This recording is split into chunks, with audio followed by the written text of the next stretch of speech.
bersama dengan Sadi. Saya akan menjelaskan tentang pertanian urban farming.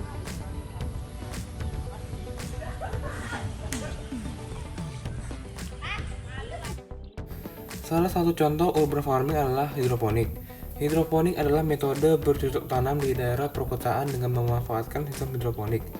Sistem hidroponik menumbuhkan tanaman tanpa menggunakan tanah, melainkan dengan menggunakan larutan nutrisi yang kaya akan unsur hara. Adapun keuntungan dari urban farming hidroponik, yaitu hemat lahan. Hidroponik dapat dilakukan di daerah terbatas seperti rooftop, pekarangan rumah, dan bahkan di dalam ruangan. Yang kedua adalah hemat air. Hidroponik menggunakan air yang jauh lebih sedikit dibandingkan dengan sistem tanam konvensional. Yang ketiga adalah lebih bersih. Hidroponik tidak menggunakan tanah, sehingga lebih bersih dan bebas dari hama penyakit. Yang keempat, hasil panen lebih cepat. Tanaman hidroponik tumbuh lebih cepat dan menghasilkan panen yang lebih banyak. Yang terakhir adalah ramah lingkungan. Hidroponik tidak menghasilkan limbah yang mencemarkan lingkungan. Sistem hidroponik yang digunakan pada video ini adalah hidroponik NFT.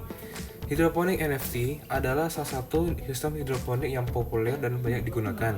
Sistem ini menumbuhkan tanaman dengan akar yang terendam dalam aliran tipis larutan nutrisi.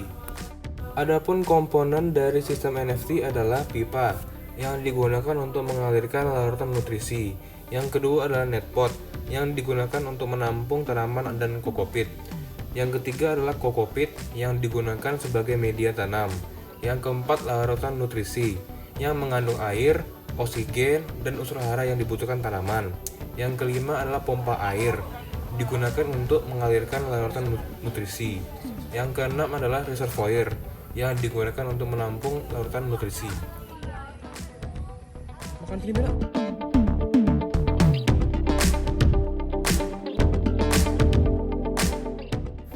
Yang pertama adalah sistem wick.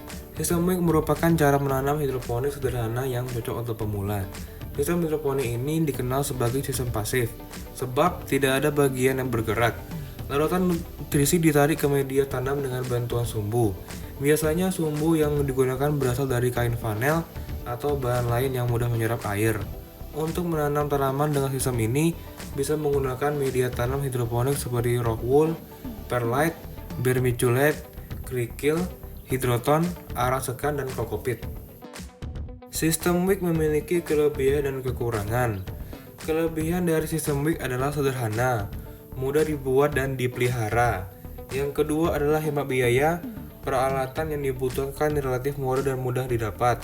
Yang ketiga adalah praktis, yaitu tidak memerlukan listrik dan pompa air. Yang keempat adalah ruang yang minimalis, cocok untuk ditanam di tempat yang sempit. Yang kelima adalah ramah lingkungan, yang tidak menggunakan pestisida dan pupuk kimia. Kekurangan dari sistem wick adalah pasokan nutrisi yang terbatas. Akar tanaman hanya mendapatkan nutrisi dari sumbu, sehingga perlu dikontrol secara manual. Yang kedua adalah risiko kekurangan air. Media tanam bisa kering lebih cepat, perlu penyiraman manual secara berkala. Yang ketiga adalah pertumbuhan tanaman yang lambat. Pertumbuhan tanaman bisa lebih lambat dibandingkan sistem hidroponik lain. Berikutnya adalah sistem rakit apung. Sistem rakit apung hidroponik adalah salah satu metode hidroponik yang mudah dan efektif untuk menanam berbagai jenis tanaman. Sistem ini menggunakan rakit apung yang terbuat dari bahan seperti styrofoam atau pipa PVC untuk menampung tanaman dan media tanam. Sama halnya seperti sistem wick, sistem rakit apung juga memiliki kelebihan dan kekurangan. Kelebihan sistem rakit apung adalah sederhana, mudah didapat dan dipelihara. Yang kedua adalah hemat biaya, peralatan yang dibutuhkan relatif murah dan mudah didapat. Yang ketiga adalah efektif, pertumbuhan tanaman relatif cepat dan hasil panen berlimpah. Yang keempat adalah praktis, tidak memerlukan banyak waktu dan tenaga. Yang kelima adalah ramah lingkungan, tidak menggunakan pestisida dan pupuk kimia. Kekurangan dari sistem rakit apung adalah risiko kekurangan nutrisi. Akar tanaman hanya mendapatkan nutrisi dari larutan, perlu kontrol dan penggantian larutan secara berkala. Yang kedua adalah risiko kekurangan air. Media tanam bisa kering lebih cepat, perlu kontrol dan penyiraman manual di bagian atas media tanam.